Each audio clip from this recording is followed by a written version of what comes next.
Bismillahirrahmanirrahim. Hari ini saya nak berkongsi cara saya buat kuih cokodok. Cokodok kucai. Ni dia kuihnya. Bulat-bulat macam bola ikan. Ni dia. Jom saksikan. Tak ada tepung gandum sebanyak 2 cawan. Ni dia daun kucai. Lepas tu bawang besar. Kita potong halus-halus macam ni lah. Tak ada gula sebanyak 3 sudu makan ni.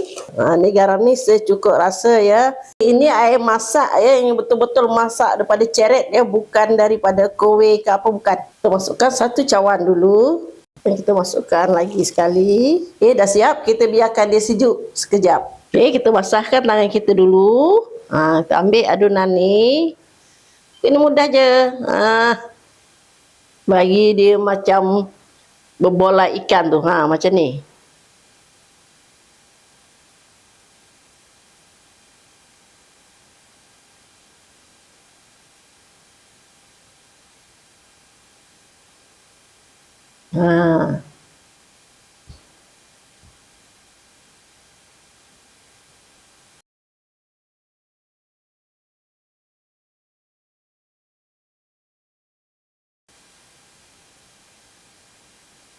Basahkan tangan supaya kuih kita tak melekat.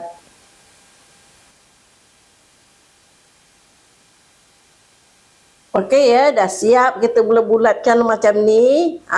Jom kita goreng. Tapi tak mau kuat ya, sebab kuih kita ni tadi kita gunakan air betul-betul panas, air masak. Jadi kuih kita dah separuh masak. Bismillahirrahmanirrahim.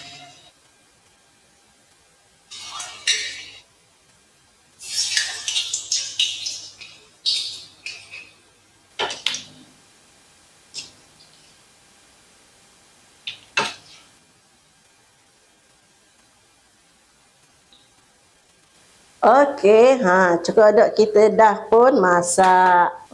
Tu dia, warna keemasan macam ni. Okey. Okey, dah siap ya. Ni dia. Kuih cokodok kucai kita. Siap dengan air kopi lagi. Jom kita makan. Tengok ni, kuih kita dipegang macam ni, dia keras. Tengok, bila kita belahkan dia, bismillah. Dia rangup. Dia rangup di luar, lembut di dalam. Tu dia. Jom kita makan. Bismillahirrahmanirrahim. Selamat mencuba.